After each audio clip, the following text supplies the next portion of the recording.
Bonjour à tous, aujourd'hui on est là pour une vidéo un peu spéciale, puisque là ça va pas être forcément mes dernières lectures, loin de là.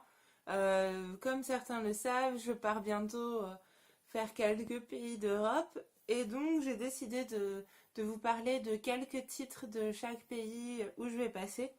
Alors clairement ça va pas être un cours de littérature, déjà parce que je pourrais pas vous en parler pendant des heures non plus, mais ça va être un petit focus sur certains livres des littératures donc allemandes, autrichiennes et tchèques. Je vais vous parler de livres qui m'ont particulièrement marqué, qui font partie de ces littératures. Et donc on va commencer avec la littérature allemande puisque c'est celle, je pense, où j'ai le plus de choix. Et je vais commencer avec un livre jeunesse que Hachette a ressorti il y a quelques années, en 2014 je crois, qui moi m'a bouleversée à l'époque et j'avais adoré le film. J'ai revu le film quand il est passé à la télé là il y a un mois, 3 semaines par là. Il a fortement vieilli. Ouais, j'ai été un peu déçue même si on retrouve toujours l'histoire fabuleuse. Mais voilà, je vous conseille ce livre de donc l'histoire sans fin qui est paru chez Hachette et qui en plus est magnifique. Donc je vous montre quelques images. Parce qu'évidemment vous avez un jeu d'édition qui vous montre entre couleur bleue et couleur noire pour vous différencier les différents mondes des dessins. Voilà, en gros, et donc la couverture. C'est un livre magnifique. Donc dans l'histoire sans fin, on va suivre Bastien. Bastien, c'est un enfant qui n'a rien d'un héros, qui est vraiment un enfant comme les autres. Il est plutôt même pourchassé par les méchants de sa classe. Et un jour, alors qu'il s'enfuit et qu'il a volé un livre et qu'il se cache dans le grenier de l'école pour échapper à l'exterminaire de l'école, il va lire ce livre fabuleux. Le titre du livre, c'est L'histoire sans fin. Là, il fait la connaissance d'Atreyu. Atreyu, il fait la connaissance aussi d'elfes, de dragons. Bref, il va vivre une fantastique aventure. Atreyu doit vaincre le néant. Sauf que c'est vraiment compliqué de vaincre le néant, on se rend bien compte que voilà, c'est pas évident. Et petit à petit, il va se rendre compte qu'il n'est pas qu'un lecteur et qu'il va devoir jouer un rôle. C'est un livre qui est fabuleux, qui est incroyable, et si vraiment vous ne l'avez jamais lu, n'hésitez pas. Donc, premier livre allemand que j'ai à vous conseiller. Voilà, c'est un livre qui date des années 80 et qui s'est vendu à des millions d'exemplaires, donc vraiment n'hésitez plus. Il y a eu l'adaptation film, l'adaptation dessin animé. Replongez dans la vraie histoire. Complètement différent. Alors là, j'ai le deuxième tome. J'ai prêté mon exemplaire du premier tome, donc je peux pas vous le montrer. Je l'afficherai ici. Euh, c'est la... Donc là, c'est la 7e vague que je vous présente. Et le premier, c'est Quand souffle le vent du Nord. On suit Léo et Amy. Tout commence avec une erreur d'email. Amy va envoyer un mail pour stopper son abonnement, sauf qu'elle fait une erreur et qu'elle l'envoie à Léo.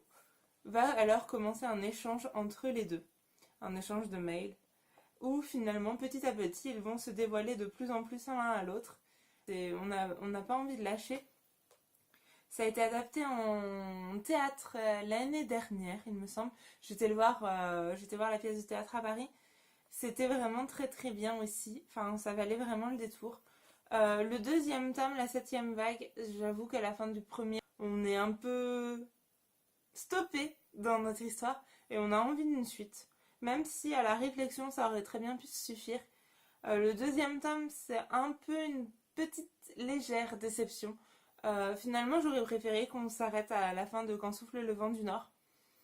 Mais bon, j'étais très contente de retrouver Léo et Amy et je ne peux que vous encourager à lire Daniel Glatauer. J'ai lu son troisième roman qui parle plutôt de folie, d'addiction et j'ai pas encore lu le suivant. Mais c'est dans ma liste de livres à lire. Enfin, je vais vous parler de du goût des pépins de pommes de Katharina Agena. On suit, alors lui il avait plusieurs thèmes qui pouvaient me parler. Déjà notre héroïne est bibliothécaire. Voilà. Oui, ça suffit des fois à me convaincre. Et on va suivre notre narratrice Iris qui vient de perdre sa grand-mère et qui vont se retrouver dans le nord de l'Allemagne pour la lecture du testament. Et Iris hérite de la maison, sauf que ça va pas du tout avec son mode de vie actuel. Elle envisage pas de la conserver au début. Et petit à petit, on va avoir le récit de ces trois générations de femmes, et on va découvrir leur histoire. Et on est complètement emporté dans ce roman, dans ces histoires de femmes, et on ne le lâche pas. Voilà le petit focus Allemagne. J'aurais pu vous parler de Kirsten Gier pour Rouge Ruby que j'adore. Puisque je l'ai pas là, je l'ai prêté. J'adore les voyages dans le temps. Et Rouge Ruby, c'est vraiment ça. On suit Gwendoline qui va découvrir qu'elle est Ruby. Elle fait partie d'une famille un peu étrange qui a des traditions particulières. Sauf qu'elle n'a jamais été mise au courant puisque normalement Ruby ce n'était pas elle, c'était sa cousine. Sauf que voilà, ses 16 ans arrivent et elle découvre que c'est elle qui va voyager dans le temps. Sauf qu'elle n'a pas du tout été préparée à ça, elle n'est pas très douée en histoire, elle n'est pas très dégourdie non plus. Et elle se retrouve à donc pouvoir voyager à travers les époques. Elle n'a pas le choix, il va falloir s'y mettre. Et commence alors histoire d'amour, histoire d'aventure, bref, c'est génial. Si vous les avez pas lus, allez-y. Et dans ma pile de choses à lire un jour, il y a Cornelia Funk avec Reckless, mais aussi la trilogie de Cœur d'encre. Ce sont des livres dont j'entends beaucoup beaucoup de bien et que je n'ai pas encore eu le temps de lire. Reckless, c'est plutôt style conte pour ados. Voilà, j'ai très envie de les lire. Et en adulte en allemand, enfin en littérature allemande, j'aimerais bien lire Ulysses. C'est vraiment une autrice qui est très très connue en Allemagne, qui fait beaucoup parler d'elle. Chacun de ses romans est un succès. Et celui-ci me fait particulièrement envie. On est dans un thriller rural qui nous fait réfléchir sur les éoliennes, etc., qui elle rapporte. Et voilà, c'est un beau pavé qui fait 500 pages et des poussières. Voilà, donc à l'occasion, quand j'aurai vraiment du temps, ou je sais pas, quand je m'y mettrai, je lirai Ulysses, dont j'entends énormément de bien. Passons à la littérature autrichienne, ça va aller très vite. Parce qu'en littérature autrichienne, déjà, sur les 3 romans que je vous ai sélectionnés, enfin sur les 4 romans que je vous ai sélectionnés, 3 sont du même auteur. J'ai un grand amour pour Stefan Zweig. Je vais commencer avec le plus petit, Lettre d'une inconnue, qui se lit d'une traite. C'est juste une lettre d'amour comme on en a rarement lu, tellement c'est intense, incroyable. On suit R, un célèbre romancier qui va recevoir un jour un étrange courrier. Ce courrier, c'est une lettre d'amour. C'est une inconnue qui lui dit à quel point elle l'aime, à quel point elle le connaît. Derrière chacun de ses pas, elle était là, il ne l'a jamais vue. Et pourtant, elle est très proche de lui. C'est magnifique, ça se lit vraiment comme ça, à la suite. Après tout, c'est une lettre et on a presque envie d'en recevoir une comme ça, mais pas totalement non plus parce que c'est un peu flippant quand même. On peut pas parler de Zweig sans ses biographies. Alors je vous ai sélectionné celle de Marie-Antoinette, mais clairement vous pouvez lire n'importe laquelle qu'il a pu écrire. Là j'ai pris celle que j'avais sous la main. On retrouve l'histoire incroyable de Marie-Antoinette avec le style fabuleux de Zweig. Autant vous dire que ça se lit comme un roman. Et enfin, le dernier de Zweig dont je vais vous parler, c'est 24 heures de la vie d'une femme. C'est assez fort de voir à quel point il a réussi à se mettre dans la peau comme ça d'une femme, comment il a pu nous entraîner comme ça. On n'a pas envie de l'arrêter, on n'a pas envie de finir. Et vraiment, je vous conseille, si vous ne les avez jamais lus, si vous n'avez pas lu encore de Stefan Zweig, allez-y, foncez, notamment par ces trois-là qui sont vraiment très très forts. Et le dernier dont je vais vous parler, histoire de vous parler un peu de contemporain, en autrichien, je vous parle de Christoph Rensmer, qui a sorti il y a quelque temps chez Albin Michel, Coq sous la course du temps. Là, on part en Chine au XVIIIe siècle, donc vraiment rien à voir avec finalement l'Autriche. Mais on va suivre l'empereur Qianlong, qui règne tel un despote qui a décidé que tout le monde était vraiment à ses pieds et devait obéir. Et il a décidé maintenant de créer une collection d'horloges qui mesurera de différentes façons le temps. À sa demande, Alistair Cox, un célèbre horloger de Londres, va venir pour bah, exaucer les désirs de notre empereur et freiner la course des heures, montrer à quel point le temps peut être compté de façon différente. C'est à la fois historique et un roman sur le temps, sur l'art. On se laisse complètement emporter. C'est une écriture assez littéraire, mais qui nous va bien. En fait, la Chine du XVIIIe siècle, c'est pas un paysage littéraire qu'on a régulièrement. Donc voilà, ça permet de changer, de découvrir autre chose. Enfin, petit point de check.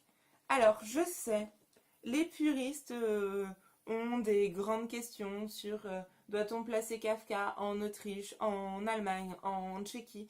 Bref, moi je l'ai mis en écrivain tchèque, hein, je fais très simple. Je vous parle de Lettre au père, qui est un de ces romans qui m'a le plus bouleversée. Alors il faut dire que j'ai un amour fou pour Kafka. J'ai lu son journal, j'ai lu à peu près tout ce qu'il a écrit.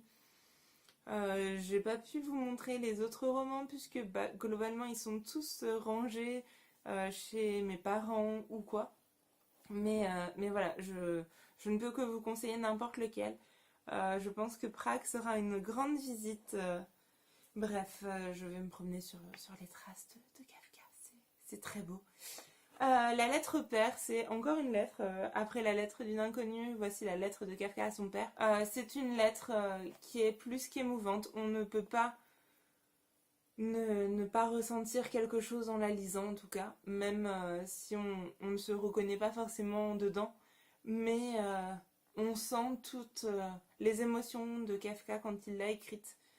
Et c'est absolument incroyable. Enfin, je sais que la métamorphose, le procès ou quoi, ce sont des romans qui parlent moins à beaucoup de gens, que tout le monde trouve un peu trop étonnant, bizarre ou quoi.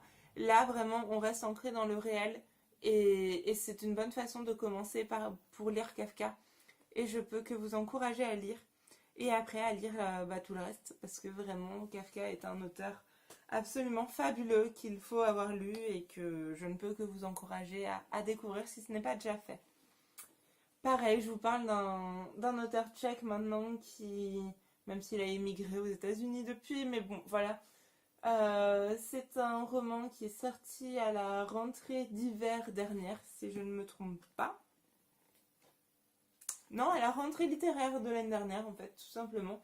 Ça fait déjà un an. Donc on suit Jakub, qui est un astrophysicien qui est envoyé pour une mission dans l'espace. Super, sauf qu'une fois dans la navette, dans la fusée plutôt, voilà. Alors qu'il part dans sa fusée pour analyser un nuage qui entoure Vénus, un nuage très très bizarre, alors qu'il est donc dans cette fusée et qu'il n'a aucun moyen de faire demi-tour, il apprend que sa femme le quitte. Zut, enfin voilà. Quand on n'a pas grand chose comme recours possible pour la faire changer d'avis, c'est un peu embêtant. Et alors qu'il qu'il est dans cette fusée, Jakub va vivre une crise identitaire totale. Il va s'interroger sur son pays, il va s'interroger sur ses relations, il va s'interroger sur sa famille. On va voir toute l'histoire de la République tchèque, toute l'histoire de cet homme. Et c'est vraiment très très chouette. Enfin, vraiment, on a le décalage entre cet homme qui va quand même partir pour une mission qui est très importante, puisque bah, on ne sait pas ce que c'est que ce nuage qui entoure Vénus, et ce mec a absolument pas la tête à sa mission. Enfin, il est en pleine crise, il pense à sa famille, il pense à son pays, il pense à sa femme, mais pas du tout à Vénus. Et voilà, ça nous envoie complètement dans cet espace et en même temps dans l'histoire de la République tchèque. Voilà, je trouve qu'on n'en a pas beaucoup parlé quand il est sorti, mais je ne peux que vous le conseiller. Donc c'est chez Kalman. Voilà, donc République tchèque, on aura fait un petit tour. Mais comme je vous encourage à lire toute la littérature de Kafka, ça fait quand même un petit peu de lecture. Voilà, j'espère que cette vidéo vous a plu. Elle change un petit peu de l'ordinaire. Pour la semaine prochaine, je pense que ce sera tout simplement un update de ce que j'ai lu ce mois-ci. On peut presque dire un bilan en fait, même si c'est pas la fin du mois. Voilà, j'espère que tout ça vous aura plu, que vous avez envie de lire certains que vous n'avez pas déjà lus, et sinon que vous avez envie de les découvrir ou que ça vous a rappelé de bons souvenirs de lecture. Voilà, j'espère que tout ça vous aura plu, et puis bah, moi je vous dis à lundi prochain.